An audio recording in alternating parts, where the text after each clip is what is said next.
Welcome to daily Hindu news analysis. మనం ప్రతిరోజు Hindu news పేపర్లో important current affairs articles exam point of వ్యూలో చూస్తున్నాం. అండ్ అలాగే దాని వెనుకున్న జీకే పార్ట్ కూడా కవర్ చేస్తున్నాం. So as part of that initiative ఈరోజు మనకి July 24th, 2025. So before starting the video give it a like. And అలాగే వీడియో మీకు ఏమైనా డౌట్స్ ఉంటే ఎక్స్ప్లెనేషన్ మీద కానీ లేదంటే కాంపిటేటివ్ ఎగ్జామ్స్ రిలేటెడ్ ఏమైనా డౌట్స్ ఉంటే కామెంట్ సెక్షన్లో కామెంట్ చేయండి. Definitely I will give reply. And అలాగే ముందుగా ఈరోజు వచ్చిన ఇంపార్టెంట్ ఆర్టికల్స్ చూస్తే మనకి first of all CJI agrees to constitute a bench to hear plea on behalf of Justice Verma. So ఈ జస్టిస్ వర్మ కేసు గురించి మనం ఆల్రెడీ చాలాసార్లు డిస్కస్ చేసాం. ప్రీవియస్ అవుట్ ఆఫ్ 7 days మనకి 3 to 4 times డిస్కస్ చేసాం.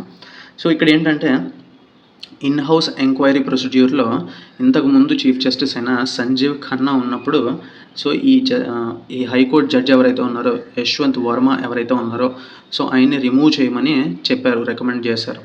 So దాన్ని ఇన్ హౌస్ ఎంక్వైరీ ప్రొసీడ్యూర్ని ఛాలెంజ్ చేస్తూ ఈ జస్టిస్ యశ్వంత్ వర్మ ఒక పిటిషన్ అనేది వేశారు సుప్రీంకోర్టులో. సో ఆ సుప్రీంకోర్టు వేసిన ఆ ప్లీకి ఏదైతే పిటిషన్ వేశారో దానికి ఒక బెంచ్ని సెటప్ చేస్తాను అని చెప్పేసి ప్రస్తుతం ఉన్న chief justice of India BR Gavai చెప్పారు ఇక్కడ.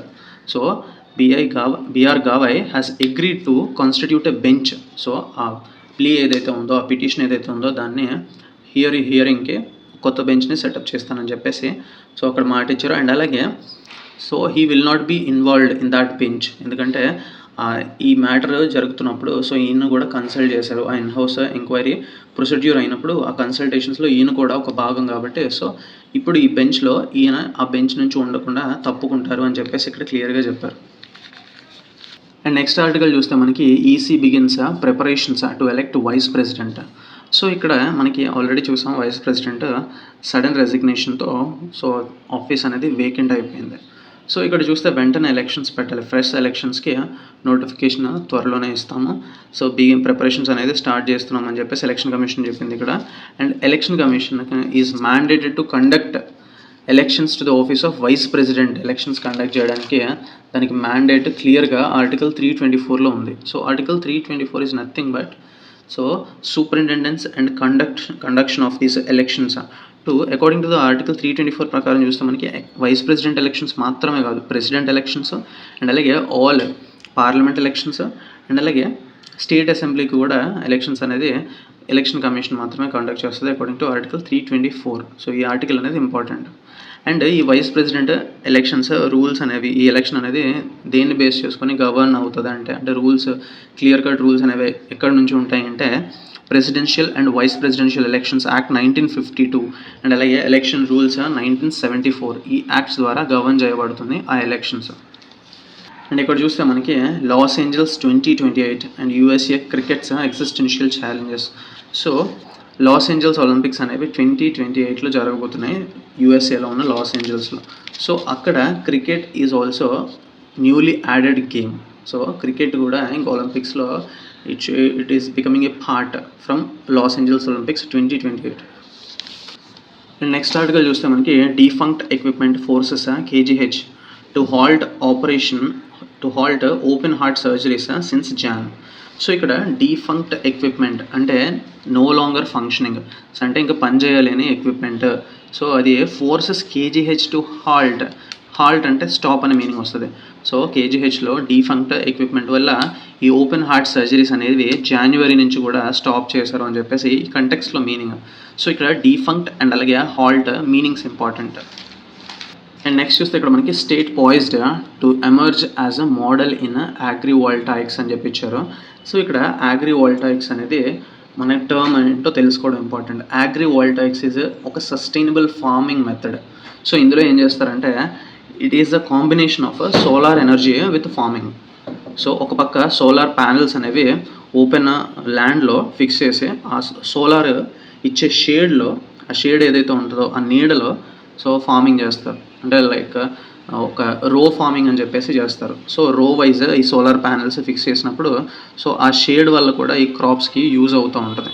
సో ఎక్సెస్ సన్షైన్ పడకుండా సో లిమిటెడ్ సన్షైన్ వచ్చే విధంగా సో వాటిని డిజైన్ చేస్తారు. So it is nothing but agrivoltaics is nothing but so ఒక అడిషనల్ సోర్స్ ఆఫ్ ఇన్కమ్ కింద హెల్ప్ అవుతుంది. ఒక పక్క ఈ సోలార్ ఎనర్జీ సో ప్రొడ్యూస్ అవుతూ ఉంటే సో అదొక అడిషనల్ సోర్స్ ఆఫ్ ఇన్కమ్ లాగా హెల్ప్ అవుతుంది. అండ్ అలాగే it will help in adaptation to changing climate conditions.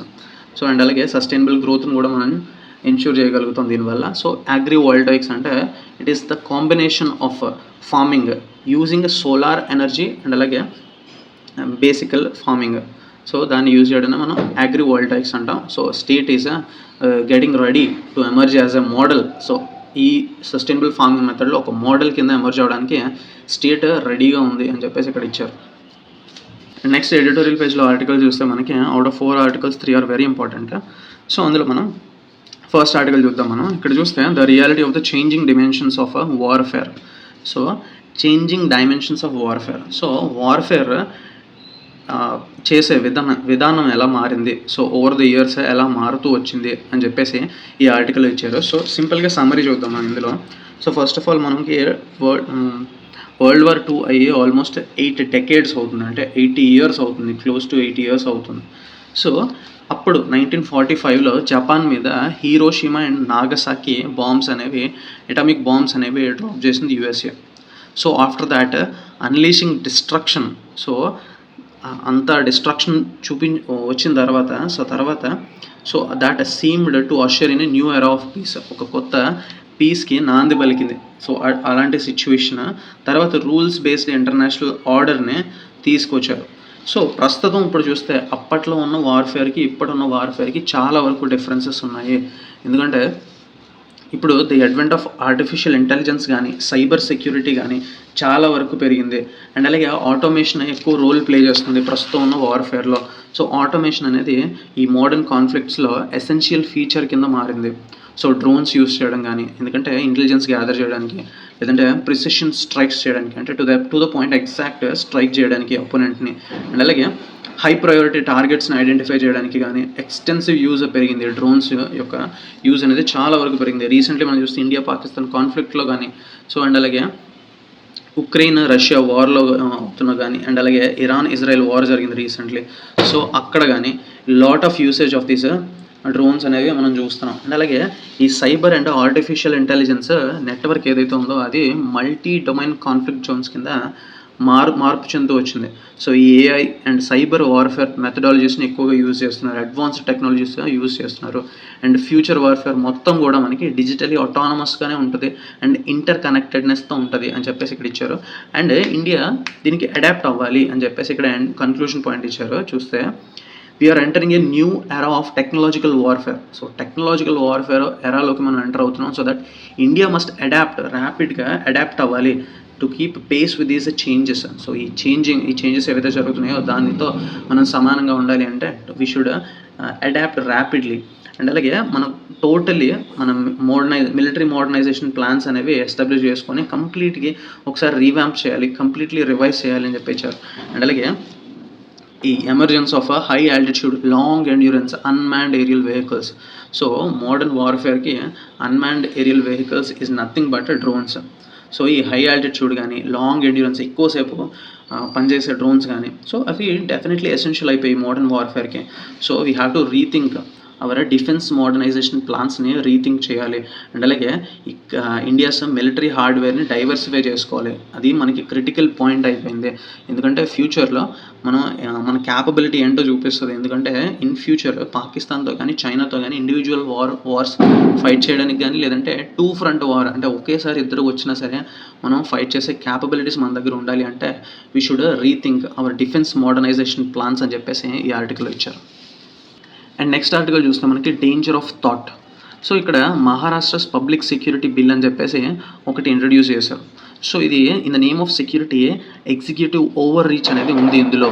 ఎందుకంటే ప్రస్తుతం ఉన్న ఎగ్జిస్టింగ్ లాస్ మహారాష్ట్రలో ఎలా ఉందంటే అక్కడ ఉన్న ఎగ్జిస్టింగ్ లాస్ని మిస్యూజ్ చేస్తున్నారు. పొలిటికల్ అపోనెంట్స్ని కానీ, ఎవరైతే రూలింగ్ పార్టీని క్రిటిక్ చేస్తారో వాళ్ళని, ఇంక్లూడింగ్ కామెంటేటర్స్, సో వాళ్ళందరినీ కూడా మిస్యూజ్ చేసి ఎగ్జిస్టింగ్ లాస్తో వాళ్ళని హింసిస్తున్నారు, లేదంటే వాళ్ళని సో రివెంజ్ అనేది తీసుకుంటున్నారు వాళ్ళ మీద. ప్రస్తుతం ఉన్న మహాయుతి గవర్నమెంట్ అని చెప్పేసి మహారాష్ట్రలో ఉంది, BJP led government. So it is trying to undermine this constitutional order. So constitution undermine చేస్తూ అలాగే మిస్యూజ్ చేస్తూ ఉంది. సో ప్రస్తుతం ఇంట్రడ్యూస్ చేసిన పబ్లిక్ సెక్యూరిటీ బిల్ కూడా సో అదేంటంటే క్లియర్లీ గవర్నమెంట్ ఏం చెప్తా ఉందంటే, ఎవరైతే మావోయిస్టులు ఎవరైతే ఉంటారో వాళ్ళు ఎవరైతే బ్రెయిన్ వాష్ చేస్తారో యూత్ని కానీ, ప్రొఫెషనల్స్ని కానీ, సివిల్ సర్వెంట్స్ని కానీ, సో వాళ్ళని బ్రెయిన్ వాష్ చేయడానికి ట్రై చేస్తారో సో వాళ్ళని మాత్రమే ఈ పబ్లిక్ సెక్యూరిటీ బిల్ ద్వారా మేము వాళ్ళని పనిష్ చేస్తాము. అండ్ అలాగే ఈ పబ్లిక్ సెక్యూరిటీ బిల్ ద్వారా స్టేట్ గవర్నమెంట్కి ఒక పవర్ అనేది ఉంది. ఎనీ సస్పెక్ట్ ఆర్గనైజేషన్, ఒక సస్పిషన్ ఉన్నా సరే ఒక ఆర్గనైజేషన్ కానీ అన్లాఫుల్గా దాన్ని పరిగణించవచ్చు. సో దాన్ని డెసిగ్నేట్ చేయొచ్చు అన్లాఫుల్ ఆర్గనైజేషన్ అని చెప్పేసి.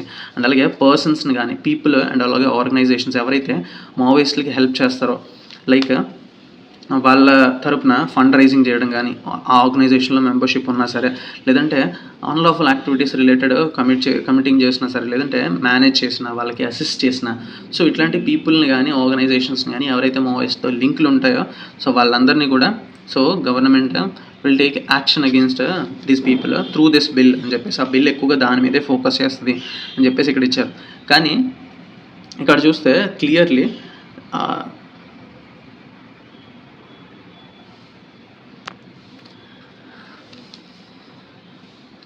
అండ్ అలాగే ఈ బిల్ వల్ల ఏమైనా ఆఫెన్సెస్ కానీ ఈ బిల్ అండర్ దిస్ బిల్ ఆఫెన్సెస్లో కాగ్నిజబుల్ అంటే వితౌట్ ఎ వారెస్ట్ అండ్ అలాగే ఈ బిల్ చూస్తే మనకి ఈ బిల్ ద్వారా అరెస్ట్ చేయబడిన వారు వితౌట్ ఎ వారెంట్ అరెస్ట్ చేయొచ్చు. అండ్ అలాగే 2 to 7 years పాటు పనిష్మెంట్ అనేది ఉంటుంది. అండ్ రేంజింగ్ ఫైన్స్ ఒక 2 to 5 lakhs వరకు ఆ రేంజ్లో ఉంటాయి ఫైన్స్ కూడా. అండ్ ఆ స్టేట్ ఏం చెప్తా ఉందంటే, మహారాష్ట్ర ఏం చెప్తా అంటే ఆల్రెడీ ఛత్తీస్గఢ్ కానీ, తెలంగాణ, ఆంధ్రప్రదేశ్, ఒడిశాలో ఆల్రెడీ పబ్లిక్ సెక్యూరిటీ యాక్ట్స్ అనేవి ఉన్నాయి. అండ్ అలాగే 48 నక్సల్ ఫ్రంట్ల ఆర్గనైజేషన్ వాళ్ళు బ్యాన్ చేశారు. So in line of that మనం కూడా ఇట్లా తీసుకొస్తున్నామని చెప్పేసి చెప్పారు. కాకపోతే ఆపోజిషన్ పార్టీస్ ఏం చెప్తున్నాయంటే దీన్ని మిస్యూజ్ చేసే అవకాశం ఉంది చాలా వరకు అని చెప్పేసి. అట్ మోస్ట్ చూస్తే మనకి except one party, all parties ఒక అగ్రిమెంట్లోనే ఉన్నాయి. సో అందరూ కూడా దానికి సమ్మతి ఇచ్చారు. And all parties appear to be in agreement barring CPIM MLA. So CPI Maoist party మాత్రం సో ప్రొటెస్ట్ చేస్తుంది ఫ్లోర్ ఆఫ్ ద అసెంబ్లీలో. అట్ లాస్ట్ ఫైనల్లీ చూస్తే ఇది మాత్రం ఒక grave danger for India as an open సొసైటీగా ఉండడానికి ఇది ఒక గ్రేవ్ డేంజర్. అంటే పబ్లిక్ సెక్యూరిటీ బిల్స్ తీసుకొస్తే సో దీన్ని మిస్యూజ్ చేసే అవకాశం ఎక్కువగా ఉంది rather than using it properly అని చెప్పేసి ఈ ఆర్టికల్ ఇచ్చారు. అండ్ ఇక నెక్స్ట్ ఆర్టికల్ చూస్తే మనకి spare live animals move to biological models. So ఇది కూడా ఎడిటోరియల్ వచ్చిన important article. So this is ethical point of వ్యూలో వెరీ ఇంపార్టెంట్. సో దీన్ని సమ్మరీ చూద్దాం. ఇక్కడ ఫస్ట్ ఆఫ్ ఆల్ మనకి బెనవలెన్స్ మీనింగ్ ఇంపార్టెంట్. బెనవలెన్స్ అంటే kindness, then synonyms kindness, magnanimous. So benevolence meaning important. And ఇక్కడ చూస్తే ఫస్ట్ ఆఫ్ ఆల్ సమ్మరీ చూస్తే మనకి ఈ యానిమల్ టెస్టింగ్ ల్యాబొరేటరీస్ ఏవైతే ఉంటాయో అందులో lot of animals under going suffering, చాలా వరకు సఫర్ అవుతున్నాయి. సో దాన్ని మనం ఎండ్ చేయాలి, వాళ్ళ సఫరింగ్ని ఎండ్ చేయాలి. ఎందుకంటే ఈ టాక్సిసిటీ టెస్ట్ ఇలాంటివి ఏవైతే ఉంటాయో అంటే ప్రిజర్వేటివ్స్ని టెస్ట్ చేయడానికి ల్యాబొరేటరీస్లో టెస్ట్ చేయడానికి ప్రిజర్వేటివ్స్ బెంజోవేట్ కానీ బోరాక్స్, ఫార్మాల్డిహైడ్ ఫుడ్ ప్రొడక్ట్స్లో యూజ్ చేసే వాటిని టెస్ట్ చేయడానికి యానిమల్స్ని ఒక మోడల్ కింద తీసుకొని యానిమల్స్ మీద ప్రయోగిస్తున్నారు. సో వాళ్ళు యానిమల్స్ అనేవి లాట్ ఆఫ్ సఫరింగ్కి గురవుతున్నాయి. So we should end that అని చెప్పేసి ఈ ఆర్టికల్లో ఈ యానిమల్స్ లాట్ ఆఫ్ సఫరింగ్కి గురవుతున్నాయి, వీ షుడ్ ఎండ్ దాట్ అని చెప్పేసి ఈ ఆర్టికల్ ఇచ్చారు. And the case for a shift. So దానికి ఆల్టర్నేటివ్ ఏంటి అంటే టిష్యూ ఇంజనీరింగ్ని బేస్ చేసుకొని రీజనరేటివ్ మెడిసిన్ యూస్ చేసుకొని మనం lot of artificial animal muscles కానీ ఆర్టిఫిషియల్ బాడీ పార్ట్స్ కానీ మనం క్రియేట్ చేయగలుగుతున్నాం. సో దాన్ని యూస్ చేసుకొని సో వాటి మీద ఎక్స్పెరిమెంట్స్ చేస్తే యానిమల్స్ని కాకుండా సో ఆర్టిఫిషియల్ స్కిన్ కానీ, artificial bone marrow, artificial blood vessels కానీ, ఆర్టిఫిషియల్ హార్ట్ అని చెప్పేసి మనం చాలా వరకు క్రియేట్ చేయగలుగుతున్నాం. సో వాటి మీద వేరెవర్ పాసిబుల్ వాటి మీద ఎక్స్పెరిమెంట్ చేయడానికి ట్రై చేయండి. అండ్ ఈ మెడికల్ అండ్ అలాగే ఫార్మస్యూటికల్ కానీ ఇట్లాంటి రీసెర్చ్ ఆర్గనైజేషన్స్ వీళ్ళందరూ కన్సిడర్ చేయాలి. ఈ సెల్స్, టిష్యూస్, ఆర్గాన్స్ డెవలప్డ్ ఏవైతే ల్యాబొరేటరీస్లో డెవలప్ చేస్తామో వాటి మీద ఈ ఎక్స్పెరిమెంటేషన్ చేయడానికి ట్రై చేయాలి. సో దట్ ఇది నెసెంట్ స్టేజ్లో ఉన్న టిష్యూ ఇంజనీరింగ్, రీజనరేటివ్ మెడిసిన్కి కూడా ఉపయోగపడుతుంది. ఇక్కడ నెసెంట్ స్టేజ్ అంటే ఇనీషియల్ స్టేజ్లో ఉంది, నెసెంట్ ఫీల్డ్ అంటే ఇనీషియల్గా స్టార్టింగ్ స్టేజ్లో ఉన్నది అని చెప్పేసి మీనింగ్ వస్తుంది. ఇక్కడ మనకి నెసెంట్ మీనింగ్ ఇంపార్టెంట్. అండ్ అలాగే దానికి తగ్గట్టుగానే prevention of cruelty to animals 1960లో అమెండ్మెంట్స్ అనేవి తీసుకురావాలి. So we should do away with all kinds of ఇప్పుడు ఎడ్యుకేషనల్ పర్పస్కి అని చెప్పేసి యానిమల్స్ని డైసెక్ట్ చేసి వాళ్ళ అనాటమీని క్లియర్గా అండర్స్టాండ్ చేసుకోవడానికి యానిమల్ డైసెక్షన్ అని చెప్పేసి ఎడ్యుకేషనల్ పర్పసెస్లో స్టూడెంట్స్కి టీచ్ చేయడానికి చెప్తూ ఉంటారు. సో దాన్ని కూడా మనం ఎండ్ చేయాలి. దాని బదులు 2D రేడియోగ్రఫీ ఇమేజరీ కానీ 3D విజువల్ మోడల్స్ కానీ డిఫరెంట్ ఆర్గాన్స్ది అండ్ అలాగే బయాలజికల్ సిస్టమ్స్ది యూజ్ చేసి బెటర్ టీచింగ్ ఇవ్వచ్చు. సో దాన్ని కూడా మనం we should do away with that practice అని చెప్పేసి ఇక్కడ ఇచ్చారండి. అలాగే we should make a pledge so that we should recognise this inherent sacredness ఏదైతే ఉందో యానిమల్స్ని. సో యానిమల్స్ డిగ్నిటీని కూడా మనం we should take a pledge to conserve its and dignity of animals. So వాళ్ళ యానిమల్స్ని సఫర్ చేయకూడదు అని చెప్పేసి ఈ ఆర్టికల్లో ఇచ్చారు. నెక్స్ట్ ఆర్టికల్ చూస్తే మనకి sports bill in Lok Sabha 1 board to overseas federations. So ఇక్కడ లోక్సభలో మన స్పోర్ట్స్ మినిస్టర్ అయిన మన్సుఖ్ మాండవియా సో ఒక కొత్త బిల్ని ఇంట్రడ్యూస్ చేశారు. దాని పేరు national sports governance bill. So ఇదేంటంటే ఒక single body, so every sports federation either what ever the sport it is, so single federation so వీటన్నిటిని ఓవర్సీ చేస్తుంది, వీటి ఫంక్షన్స్ని అండ్ అలాగే ఒక కొత్త రూల్స్ని లే డౌన్ చేస్తుంది. సో అట్లాంటి ఒక బిల్ని అంటే నేషనల్ స్పోర్ట్స్ గవర్నెన్స్ బిల్ అని చెప్పేసి ఇంట్రడ్యూస్ చేశారు లోక్సభలో by sports minister Mansukh Mandaviya, including బీసీసీఐని కూడా కంట్రోల్ చేయడానికి. సో దిస్ బిల్ అనేది ఇంట్రడ్యూస్ చేశారు. అండర్ దిస్ బిల్ ఒక నేషనల్ స్పోర్ట్స్ బోర్డ్ అనేది క్రియేట్ చేస్తారు. So it will look after this all federations.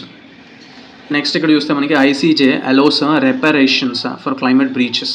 So ఇక్కడ రెపరేషన్స్ మీనింగ్ ఇంపార్టెంట్. రెపరేషన్స్ అంటే కంపెన్సేషన్, నష్టపరిహారం అని అర్థం వస్తుంది.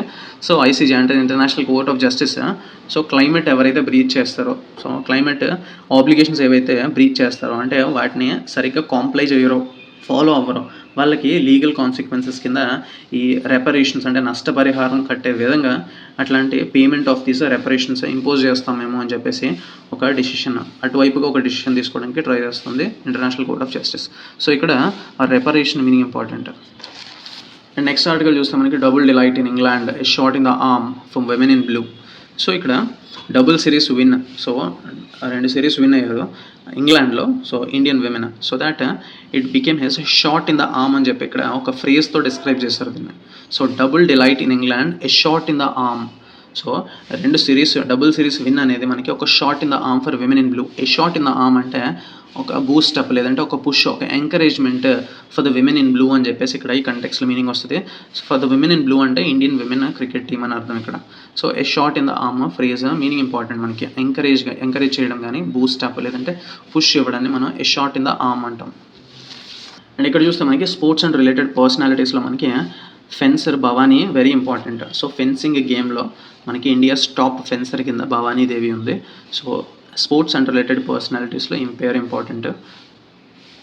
సో ఓవరాల్గా ఈరోజు ఎగ్జామ్ పాయింట్ ఆఫ్ వ్యూలో ఇంపార్టెంట్ ఆర్టికల్స్ అన్నీ కవర్ చేస్తాం. సో ఈరోజు క్వశ్చన్ చూస్తే మనకి vice president of India acting as Rajya Sabha chairman అని చెప్పేసి మనకి ఏ ఆర్టికల్ చెప్తా ఉంది కాన్స్టిట్యూషన్లో, కామెంట్ చేయండి.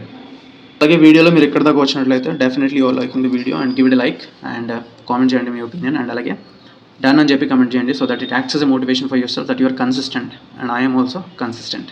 And that's it. Thank you for watching.